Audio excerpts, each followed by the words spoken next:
Hello boys, hoy hablaremos de Oriente, enfocándonos en los países árabes y la historia de Oriente Medio. Desde el comienzo de la civilización, pasando por la historia del creciente fértil, los diferentes imperios que se han establecido allí, las religiones, los pueblos que allí conviven, lo acontecido tras la Primera Guerra Mundial y las implicaciones de esto para el conflicto sirio. Como ya vimos en clase de civilizaciones, el creciente fértil es la cuna de la civilización. Allí se congregaron diferentes pueblos a lo largo de la historia, puesto que es la única zona entre un gran desierto en la cual se puede cultivar. Allí nace el primer emperador, Sargón el Grande, a la cabeza del Imperio Acadio, que se extendió desde Siria hasta el Golfo Pérsico. Sargón es recordado, entre otras cosas, por usar el miedo para controlar a su pueblo. La zona siempre ha estado bajo el control de grandes imperios, desde el acadio, el persa, el romano, el islámico y el otomano. Debido a la importancia geográfica que tiene Siria, quien la controla la entrada mediterránea a Asia. En la zona conviven diferentes pueblos, desde árabes, que no necesariamente son musulmanes, luego explicaré esto, judíos, kurdos, cristianos, turcos y musulmanes de diferentes denominaciones. Esto ha convertido a la zona del norte de la península arábiga en una puta bomba de relojería.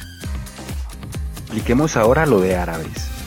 Llamamos árabe a los nacidos en la península arábiga y en el norte de África que comparten el árabe como lengua. Los árabes pueden ser musulmanes, la mayoría, pero también existen árabes cristianos. Es importante resaltar que no todos los musulmanes son iguales. Existen musulmanes suníes y musulmanes chiíes. Los suníes representan el 85% de los musulmanes. Consideran que la sucesión de Mahoma corresponde a un árabe de la tribu de Quraysh. El nombre suní viene de Suna, una expresión que se traduce en pueblo del ejemplo de Mahoma y de la comunidad. Los chiíes son aquellos que consideran que la sucesión del profeta Mahoma recae como derecho en la familia de este. Como ya he dicho, Arabia siempre ha estado bajo el control de algún imperio. Esto forja una fuerte identidad nacional. El mundo árabe comparte tendencias, a pesar de no ser un solo país, lo cual se le puede agradecer a los europeos. Sin embargo, sí son un pueblo e incluso una civilización. Pongamos en contexto lo ocurrido durante la Primera Guerra Mundial, así será más fácil entender los acontecimientos actuales. Los franceses e ingleses no podían derrotar por sí mismos al Imperio Otomano, por ello convencieron a los pueblos que habitaban el territorio de derrotarlo por ellos, bajo la promesa de la Gran Arabia. Por supuesto, era un timo. Después de la guerra, los europeos se repartieron los territorios de la península según les dio la gana. Tras la Segunda Guerra Mundial, por el debilitamiento de los países europeos, los países arábigos consiguen su independencia. Sin embargo, recordemos que las fronteras definidas para estos estados fueron a conveniencia de los europeos, ergo, no se tuvieron en cuenta los grupos humanos que allí convivían. Esto terminaría desembocando en conflictos. Un ejemplo de esto son los kurdos, un pueblo que nadie reconoce y que sin embargo se ha hecho con el control territorial de toda esta zona. También hay cristianos, judíos y sobre todo árabes. Terminemos hablando del conflicto sirio.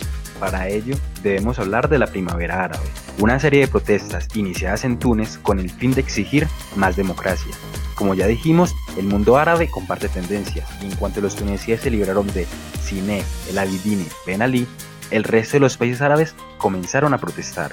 Para cuando la Primavera Árabe llegó a Siria, Bashar al-Assad usó la represión para detener las protestas. Hubo muertos, presos, heridos, en fin. Surgió una oposición armada, la cual está conformada por una gran cantidad de grupos suníes. No lo mencioné antes, pero Bashar al-Assad y su gobierno son chiíes, en un país de mayoría suní. Los enfrentamientos fueron escalando y pronto se convirtieron en guerra civil. El Daesh, o Estado Islámico, como se le conoce en Occidente, se hace con el control de gran parte de Irak y Siria.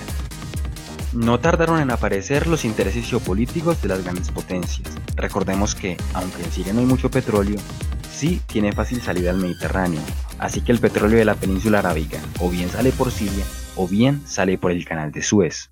Es por esto último que diferentes gobiernos tienen tanto interés en Siria. Por un lado, Rusia, que ya tenía una base militar en Siria, también Irán y China apoyaron el régimen de al-Assad, mientras que Estados Unidos, Francia, Turquía y Arabia Saudí apoyaron a la oposición.